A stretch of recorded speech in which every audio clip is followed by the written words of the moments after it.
Happy midweek po mga kapatid. Wala pa rin pong namomonitor na low pressure area ang pag-asa sa loob at labas ng ating bansa.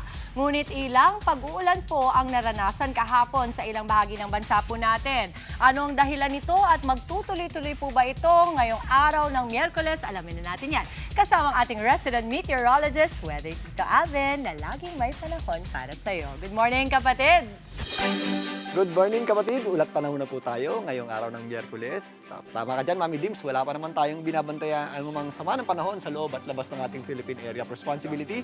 Bahagya din umatras ang epekto ng ating shear line, pero nagpapaulan pa rin yan sa ilang bahagi nating bansa. At yung ating amihan, bahagya rin pong humina. At nabawasan din po yung ating mga pagulan dyan, pero magpapatuloy pa rin po ang malamig na panahon, lalong-lalo na sa gabi at madaling araw, dulot pa rin ng ating northeast monsoon.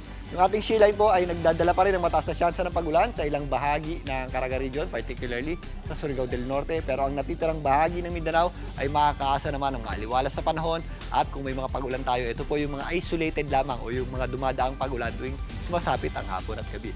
Ganun din po ang pagulan natin dito po sa Visayas. Nabawasan po yan dahil umatras nga yung epekto ng ating shear line. Mataas na lamang po yung ating tsansa ng pagulan dito sa southern portion ng Eastern Visayas.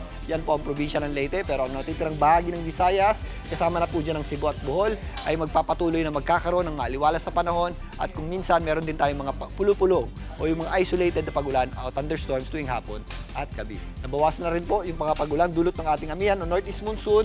Pero meron pa rin tayong mga posibleng mahihinang pagulan sa ilang areas na Quezon, Aurora, Isabela at Cagayan, maging dito sa mga kabundukan ng Cordillera, kasama na po dyan ang Baguio City. Pero ang malaking bahagi po ng Luzon, magkakaroon po ng maaliwalas sa panahon at kung may mga pagulan tayo, ito po yung mga isolated lamang o yung mga dagliang pagulan tuwing hapon at gabi at magpapatuloy nga ang malamig na panahon dulot pa rin ng ating amihan o northeast monsoon. Dito nga sa Metro Manila, kung kahapon medyo mas maulap tayo, ngayon ay mas magiging maganda na ang sikat ng araw dahil nabawasan na po ang epekto ng amihan. Pero pagsapit ng hapon, maulap pa rin po ang ating panahon at possible po yung ating mga isolated o yung mga pagulan naman hindi masyadong tumatagal at mahihina lamang po ito. Kaya sa mga lalabas ng bahay, ugalin pa rin po natin ang magdala ng payong at mag-ready pa rin po tayo sa malalamig na gabi at madaling araw dahil meron pa rin pong epekto ang amihan dito po sa areas ng Metro Manila.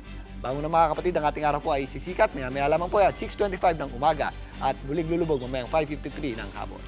At yan muna latest sa ating lagay ng panahon ngayong Miyerkules ng umaga. Muli, ako po ang inyong Weather Tito Alvin na laging may panahon para sa iyo. Mga kapatid, Dimples Romana po, maging maalam at may pakialam sa mga napapanahong issue at headlines. Mag-follow na po at subscribe na sa social media pages ng News 5.